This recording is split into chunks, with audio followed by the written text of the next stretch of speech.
And this is the Huntley Brinkley Report, brought to you by Texaco and Texaco dealers everywhere, who now have new Sky Chief, nearest thing yet to a perfect gasoline. Welcome once again to the nightly Huntley Brinkley Report. I am Chet Huntley. And I am David Brinkley. Tonight we are reporting on the new play, The Death of a Salesman. In the play, Arthur Miller uses the tensions brought upon by pressure to fulfill traditional family values in order to symbolize the hunger to grasp the idealized American dream.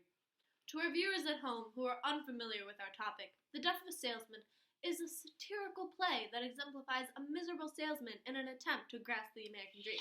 However, due to the tensions between his family and himself, he finds it impossible to reach that dream. Yes, this is because he becomes depressed and loathes his life due to his lack of success, as well as beginning to hallucinate and experience spastic episodes, which eventually causes him to lose the job.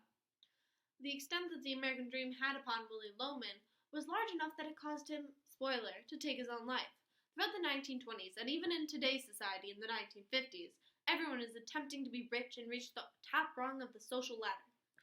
Arthur Miller exemplifies the thirst for success when he wrote, in Willie's perspective, "What's the mystery? The man knew what he wanted and went out and got it.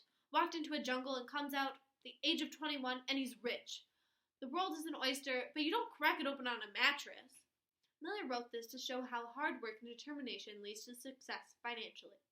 Also, due to Willie's need to achieve the American dream, he found himself very concerned with the opinions of others and how their success compared to his own. This is shown in the following quote. "Charlie, why don't you want to work for me? Willie, what's the matter with you? I've got a job."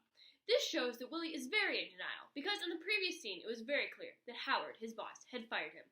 However, he refuses to admit it because he can't accept that he isn't as successful as Charlie, and hasn't made a proper living for himself. He may feel that the pressure that is put upon him from his family and the stress of two sons is the reason for his lack of success.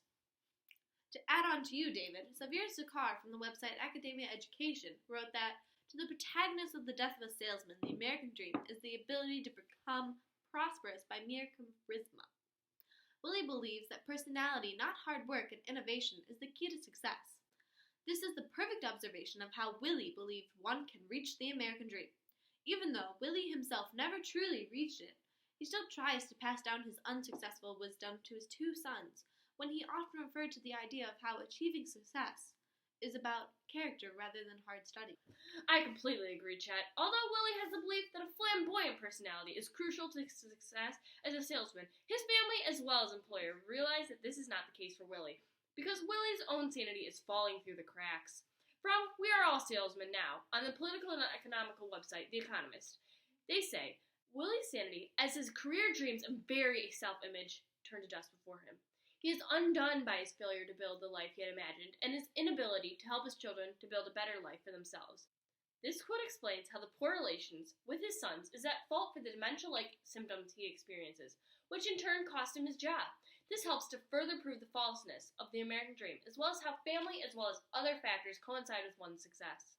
The American dream was a huge driving force throughout The Death of a Salesman, and Arthur Miller exemplifies the hardship to reach the elusive American dream through the struggles and conversations within the Loman family. Well, folks, that's all we have for tonight.